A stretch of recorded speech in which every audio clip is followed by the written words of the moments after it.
परमाणु संरचना व spectrum, atomic structure and spectrum हम देखेंगे। तो एटम के लिए कि एटम कैसा है, इसको समझने के लिए बहुत सारे कॉन्सेप्ट दिए गए, अपने अपने एक्सपेरिमेंट किए गए। तो सबसे जो कॉमन मॉडल है एटम का वो है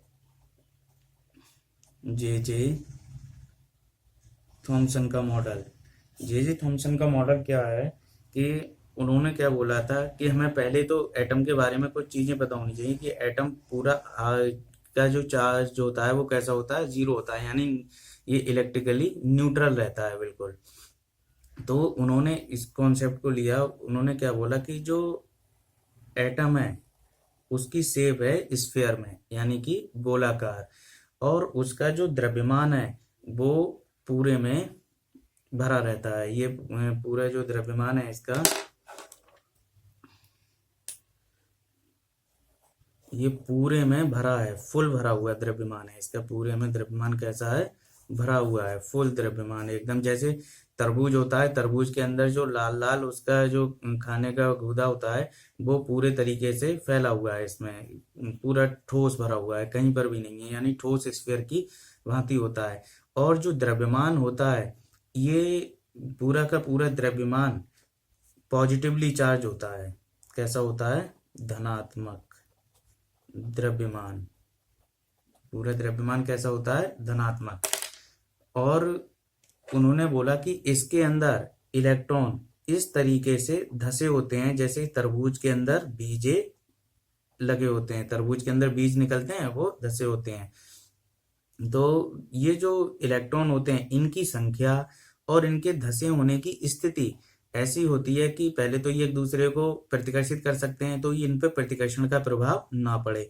दूसरी चीज इनकी क्या होती है कि इलेक्ट्रॉनों की संख्या उतनी रहती है जो कि इसके जो धनात्मक आवेश जितना द्रव्यमान पर है उस धनात्मक आवेश को बैलेंस कर सके, यानी कि इलेक्ट्रॉन का संपूर्ण आवेश, इलेक्ट्रॉन्स का संपूर्ण आवेश किसके बराबर हो जाता है, धनात्मक आवेश के। और इसी के कारण ये पूरा जो एटम है वो कैसा रहता है, इलेक्ट्रिकली न्यूट्रल रहता है, यानी कि उदासीन रहता है। तो इसके लिए जो उन्होंने इसकी जो संरचना इस तरीके से बता दी कि जो ये संपूर्ण गोलाकार होता है, इसका द्रव्यमान कंटिन्यूस यानी सतत रूप से इस प्रकार वितरित होता है कि वो उसका संपूर्ण धनावेश एक समान रूप से वितरित हो गया हो। और इसके अंदर जो इलेक्ट्रॉन्स जो ऋणावेशित कण है वो बीज, तरबूज में बीज की भांति इस प्रकार धसे होते हैं जिससे कि इसका संपूर्ण ऋणावेश उसके धनावेश को बैलेंस कर दे और ये पूरा परमाणु वैद्युत रूप से कैसा रहे, उदासीन रहे। इस मॉडल से उन्होंने जो इलेक्ट्रोमैग्नेटिक रेडिएशन होता है तो उसको बताया। उन्होंने कहा इसके अंदर जैसे ये इलेक्ट्रॉन है, इलेक्ट्रॉन अपनी स्थिति पे ये वाइब्रेट करता है ऐसे, और वाइब्रेशन की जो एनर्जी निकलती है, वाइब्रेशन की एनर्जी वो कौन से रूप में निकलती है, इलेक्ट्रोमैग्नेटिक रेडिएशन के रूप में निकलती है। जब एटम से जो स्पेक्ट्रम रेडिएशन का मिलता है तो उन्होंने कहा जो रेडिएशन की एनर्जी निकलती है वो क्यों है, वो इसीलिए है कि वाइब्रेशन की वजह से है।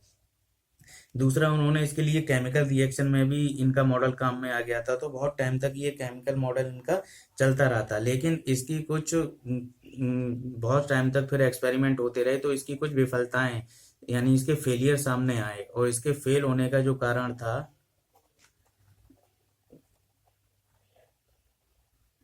वो सबसे पहला जो कारण था इसका क्या था कि इसमें उन्होंने बोला कि जब ये वाइब्रेट करता है तब यहाँ से एनर्जी रेडिएट होती है, लेकिन ये नहीं बता पाए जो एनर्जी रेडिएशन है उसकी पर्टिकुलर वेवलेंथ इतनी ही क्यों है। जैसे हाइड्रोजन के में से जो रेडिएशन होता है उसकी वेवलेंथ अलग होती है, लिथियम आयन का है तो उसकी वेवलेंथ अलग होती है, मान लो फ्लोरीन है तो उसकी वेवलेंथ अलग होगी, लेकिन ये उसका कोई कारण नहीं बता पाए जबकि इलेक्ट्रॉन हर एक में एक जैसे ही होंगे।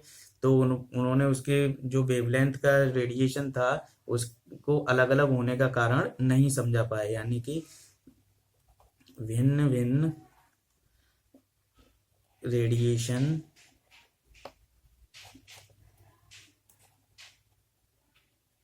का न समझा पाना। एक तो इनका फेलियर ये था। दूसरा था कि उसी समय एक रदरफोर्ड नाम के साइंटिस्ट थे, उनका प्रयोग चल रहा था। तो रदरफोर्ड स्कैटरिंग यानी जो प्रकीर्णन था को ना समझा पाना कि उसमें जो प्रकीर्णन आया था वो क्यों आया। तो ये दो मुख्य कारण थे जिसकी वजह से इनका जो थॉमसन का मॉडल है वो कैसा कर दिया गया, फेल कर दिया गया। अब इसके संदर्भ में रदरफोर्ड ने अपना जो एक्सपेरिमेंट किया था उसको उसके आधार पर उन्होंने अपना कुछ इसके बाद इसको भी कंसीडर किया, कुछ अपना ही व्यू ऑफ पॉइंट रखा उन्होंने। तो वो किस तरीके से देखा हूँ, जो रदरफोर्ड थे, तो रदरफोर्ड का मॉडल, रदरफोर्ड का जो मॉडल था वो कैसा था, उन्होंने बहुत सारे अल्फा पार्टिकल लिए जो बहुत तेजी से एक्सीलेटेड हो गए थे। एक्सीलेटेड का मतलब उन्होंने एक चैम्बर लिया था और उस चैम्बर में उन्होंने एक रेडियो एक्टिव मटेरियल रख दिया था जिससे अल्फा पार्टिकल निकल रहे थे। आगे उन्होंने गोल्ड फॉइल लगाई थी और आगे उन्होंने एक डिटेक्टर लगा रखा था, ये पूरा स्पेरिकली डिटेक्ट कर सकता था। तो उन्होंने देखा कि अल्फा पार्टिकल यहाँ से सीधे निकल रहे हैं। अब ये जो डिटेक्टर है वो कभी यहाँ काउंट कर रहा था, कभी यहाँ काउंट कर रहा था, कभी यहाँ काउंट कर रहा था, कभी यहाँ काउंट कर रहा था। ये इस तरीके से वो इन अल्फा पार्टिकल को जो यहाँ से चल रहे थे अल्फा पार्टिकल, उन्हें वो काउंट कर रहा था। तो उन्होंने इसके आधार पर अपने कुछ निष्कर्ष दिए जिन्हें रदरफोर्ड के कॉन्सेप्ट या रदरफोर्ड की परिकल्पनाएं, रदरफोर्ड का प्रकीर्णन मॉडल के नाम से जाना जाता है। तो रदरफोर्ड का जो मॉडल है या एक्सपेरिमेंट बोले तो उन्होंने उसके लिए क्या किया था, देखा कि ये एटम है और उन्होंने जो वो डिटेक्टर यहाँ पर लगा हुआ था जो डिटेक्ट कर रहा था अल्फा पार्टिकल को, इस पे बहुत सारे अल्फा पार्टिकल उन्होंने इंसिडेंट किए।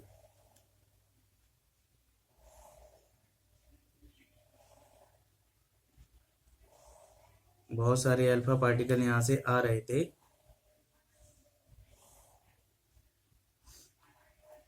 ये तो उन्होंने क्या देखा कि मोस्ट ऑफ सीधे यहाँ पर मिल रहे थे, निकल रहे थे सीधे,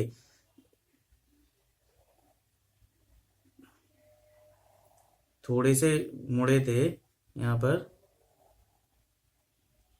लेकिन पूरे के पूरे इस गोल्ड फॉइल से पार निकल रहे थे। और पार कब निकलेंगी कोई चीज, जब उसे रिक्त स्थान मिल जाएगा। तो उन्होंने इससे पहला अपना कॉन्सेप्ट दिया कि एटम का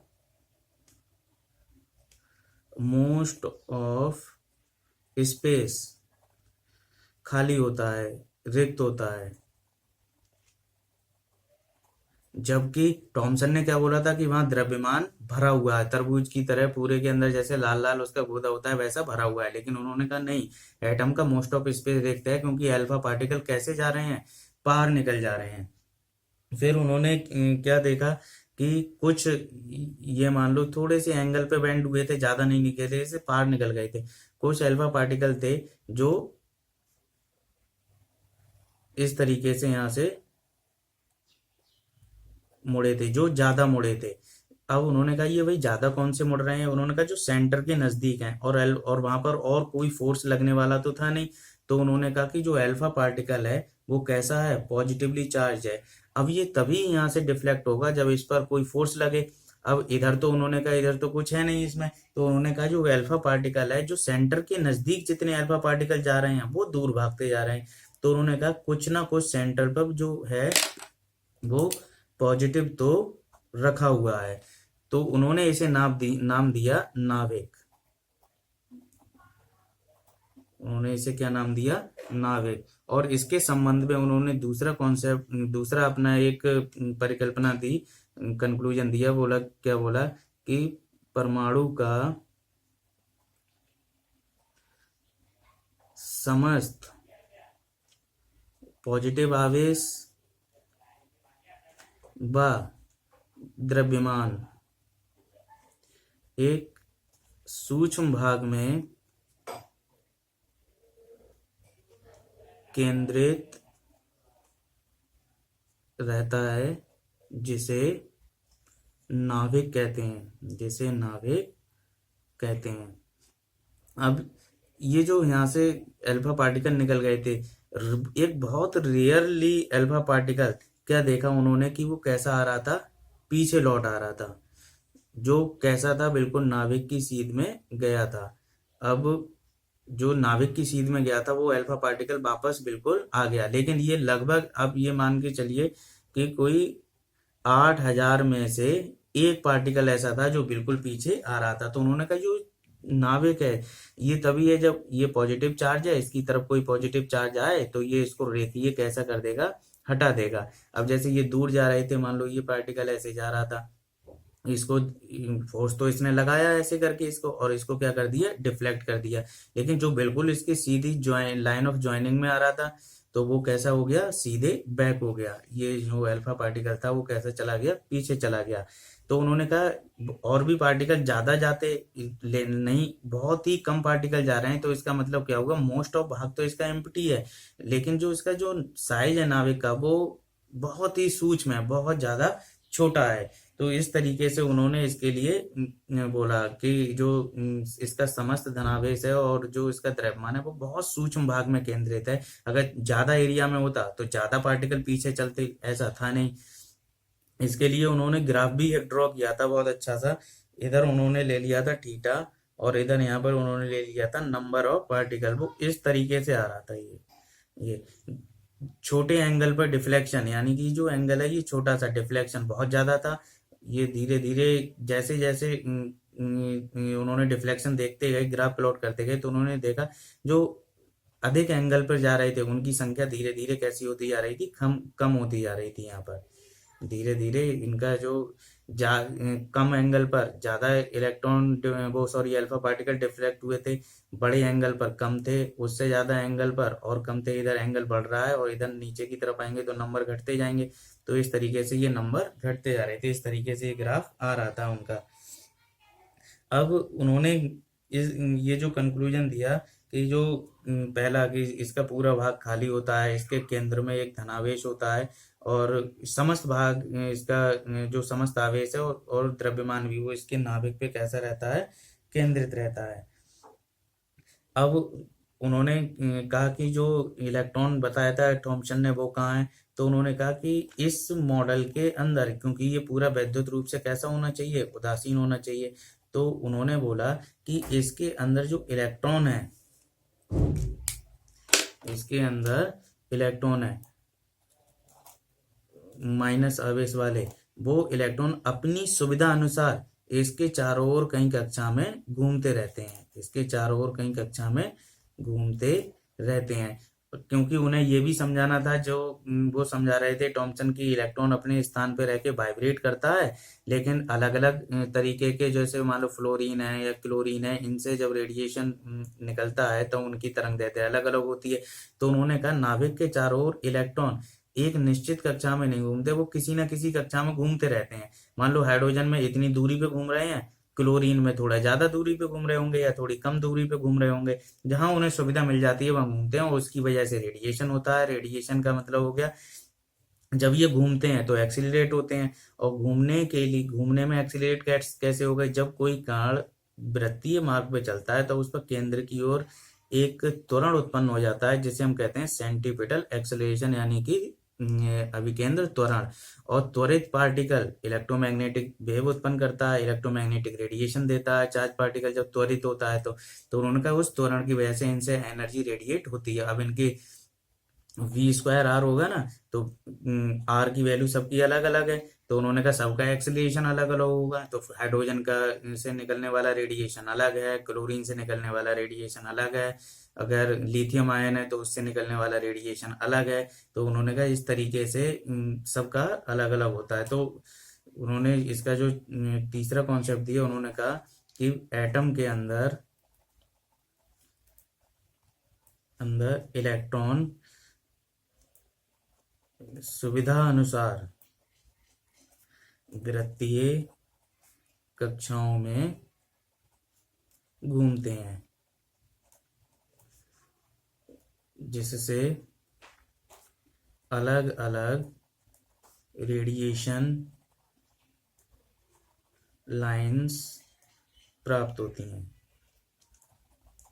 रेडिएशन लाइंस प्राप्त होती हैं। अब जो ये रेडिएशन लाइंस प्राप्त होती हैं, उन्होंने कहा कहीं भी कुछ भी हो सकता है, ये यहाँ घूम सकता है, यहाँ घूम सकता है, यानी कि इससे स्पेक्ट्रम कैसा होगा, सतत होगा। और यहीं पर इनका ये डिनाई होना शुरू हो गया, क्योंकि हाइड्रोजन का देखें या किसी और का देखें तो उसमें सतत स्पेक्ट्रम यानी कि पूरी फ्रीक्वेंसी नहीं होती, छोड़ छोड़ कर वेवलेंथ मिलती है। मान लो यहाँ पर ये 6500 एंगस्ट्रॉम है, तो 6500.0001 भी होनी चाहिए सतत स्पेक्ट्रम में, लेकिन जो स्पेक्ट्रम होता है वो कैसा होता है, डिसकंटिन्यूस स्पेक्ट्रम होता है। तो जो लाइन स्पेक्ट्रम है, यानी एक 6500 एंगस्ट्रॉम मिल गया, तो उसके बाद मिला सीधे 7200 एंगस्ट्रॉम मान लो, तो बीच की तरंग दैर्ध्य कहाँ गई, तो वो इस चीज को कोई समझा नहीं पाए थे।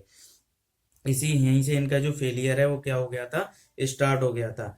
अब जो दूसरा इन्होंने बताया कि अगली चीज जो एटम है वो जब एनर्जी रेडिएट करते हैं, तो यहाँ पर इनका एक कॉन्सेप्ट का फेलियर और तुरंत स्टार्ट हो गया कि जब ये मान लो पॉजिटिव है, न्यूक्लियाई है, ये इलेक्ट्रॉन यहाँ से ये क्या कर रहा है, घूम रहा है। अब यहाँ पर इसकी ऊर्जा है मान लो 10 जूल। अब 10 जूल में से इसने 1 जूल खत्म कर दी, तो फिर ये इसकी ऊर्जा धीरे धीरे खत्म होती जाएगी, और इसके घूमने की दर भी कैसी होती जाएगी, कम होती जाएगी, और बाद में आके ये न्यूक्लियाई में गिर जाएगा, यानी कि ये कैसा हो जाएगा, समाप्त हो जाएगा। तो जो इलेक्ट्रोमैग्नेटिक रेडिएशन से इसकी एनर्जी घट रही है, तब ये धीरे धीरे घूमता हुआ, इसका चक्कर काटता हुआ बाद में क्या होगा, नाभिक में गिर जाएगा। लेकिन ऐसा नहीं होता, परमाणु कैसा होता है, स्थायी होता है। तो ये इसके स्टेबिलिटी को भी नहीं समझा पाए थे, तो इस तरीके से इनका ये फेलियर आ गया था। इसी के लेकिन इनके एक्सपेरिमेंट का एक बहुत अच्छा कंक्लूजन निकलता है। इन्होंने नाभिक का साइज बताया कि नाभिक का जो साइज है वो कितना हो सकता है। तो नाभिक के साइज के लिए उन्होंने क्या देखा, जिसे बोलते हैं डिस्टेंस ऑफ क्लोजेस्ट अप्रोच, यानी निकटतम पहुंचने की दूरी। उन्होंने कहा कि ये एटम है, और ये इसका क्या है, न्यूक्लियाई है पॉजिटिव। एक अल्फा पार्टिकल था ये +2e, ये इसकी तरफ आ रहा था इधर। अब ये चलता गया चलता गया चलता गया, ये इसको रिपेल करेगा, और जब ये रिपेल करेगा तो ये ऐसे बना दो बिल्कुल, ये पॉजिटिव है नाभिक इसका, ये पॉजिटिव नाभिक। और नाभिक पर कितना आवेश होता है, Ze, यानी अगर कोई भी एटम है ए ZXA, तो ये इसका परमाणु भार है, ये परमाणु क्रमांक है, तो इसका जो पॉजिटिव आवेश होगा वो कितना होगा, Ze, क्वांटाइजेशन के अनुसार, यानी कि उस पर जो आवेश होगा वो यहाँ इलेक्ट्रॉनों की संख्या इससे निर्धारित हो जाती है। समस्त पॉजिटिव आवेश यहाँ है। अब जब अल्फा पार्टिकल चलता गया चलता गया चलता गया, यहाँ से मान लो किसी से कुछ एनर्जी दी होगी, अब जब यहाँ से चलता हुआ है वो जा रहा है, तब ये रिपेल कर रहा है, इसे प्रतिकर्षित कर रहा है। यहाँ गया तो और प्रतिकर्षित किया, यहाँ गया, यहाँ पहुंचा और प्रतिकर्षित किया, परमाणु में एंटर हुआ और प्रतिकर्षित किया। लेकिन एक डिस्टेंस पे पहुंचकर यहाँ पर इसका प्रतिकर्षण कैसा हो गया, मैक्सिमम हो गया, और ये अब आगे नहीं जा सकता। तो ये जितने इसके नजदीक पहुंच गया, इसको बोलते हैं निकटता की दूरी। मान लो ये दूरी कितनी है, R0 है। तब देखो ये नाभिक के कितने नजदीक पहुंचा है, R0। अब यहाँ पर +2e है।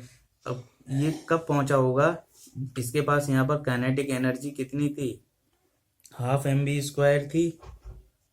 जब इसकी पूरी की पूरी काइनेटिक एनर्जी यहाँ खत्म हो गई होगी, तब ये रुक गया। और वो खत्म क्यों हुई, क्योंकि ये प्रतिकर्षण बल इधर लगा रहा था, ये उसके अपोज में इधर चलता जा रहा था। तो यहाँ पर पहुंचकर इसकी जो काइनेटिक एनर्जी है वो पूरी की पूरी चेंज हो गई, किसमें, इलेक्ट्रोस्टैटिक पोटेंशियल एनर्जी में, यानी कि वैद्युत ऊर्जा में। अब देखो इसकी जो काइनेटिक एनर्जी थी वो कितनी थी, 1/2 mv², और इसकी वैद्युत ऊर्जा कितनी होगी, 1/4πε0 Q1 Q2/r।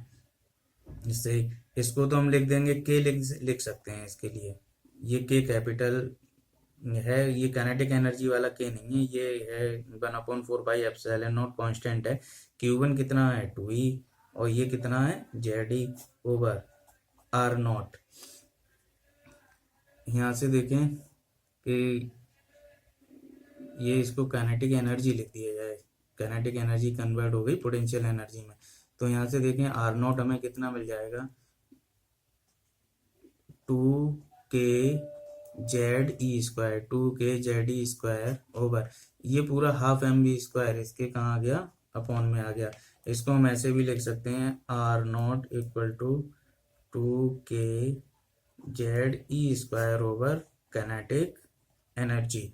ये अब उनका जो एक्सपेरिमेंट था वो किसके लिए था, गोल्ड के लिए। तो जो गोल्ड के लिए था, तो गोल्ड के लिए जो जेड की वैल्यू होती है, आई थिंक ये शायद जो वैल्यू थी गोल्ड के लिए कितनी होती है, 79 होती है। हाँ 79 गोल्ड के लिए वैल्यू होती है। और उन्होंने जो यहाँ से k = अल्फा पार्टिकल लिया था जिसकी काइनेटिक एनर्जी थी, तो वो उन्होंने देखा था कि ये रेडिएट हो रहा था, जो रेडियो एक्टिविटी है वहां से मिल रहा था। तो उसमें अल्फा पार्टिकल की जो एवरेज एनर्जी रहती है वो रहती है 5.5 मिलियन इलेक्ट्रॉन वोल्ट के आसपास रहती है। तो देखो R0 = 2k, ये 1/4πε0 है, इसकी वैल्यू हमें पता है कितनी होती है, 9 × 10⁹ तो 9 × 10⁹ Z79, E charge of electron 1.6 × 10⁻⁻19² K 5.5 million 10⁻6 electron volt 1.6 × 10⁻⁻19, और ये किस में आ जाएगा, मीटर में, क्योंकि सारा हमने कुछ किस में लगाया है, SI यूनिट में। तो ये जो उनका निकल के आया था वो लगभग आया था 4.13 × 10⁻14 मीटर, यानी कि इसको हम लिख सकते हैं 41.3 × 10⁻15 मीटर। ये तो एक नंबर है, कुछ नहीं। बाकी उन्होंने जो दिया कि जो ये डिस्टेंस है वो कितनी है, 10⁻15 है। तो नाभिक का साइज होगा इससे थोड़ा छोटा ही होगा, तो ये नंबर चेंज हो सकता है। और जब ये नंबर चेंज हो सकता है, उन्होंने कहा लेकिन ये जो कोफिशिएंट है ये कैसा रहेगा, कांस्टेंट रहेगा। तो नाभिक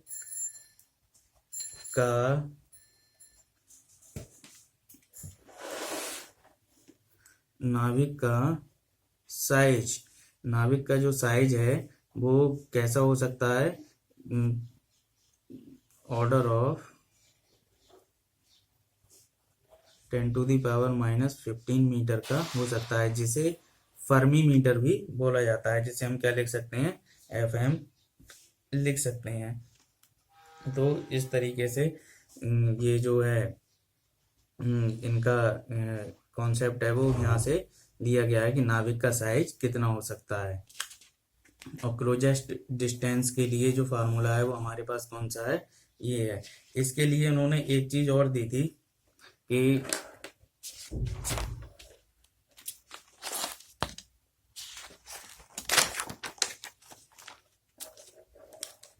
जो इनके लिए जो इन्होंने दिया था इम्पैक्ट पैरामीटर बोलते हैं उसको।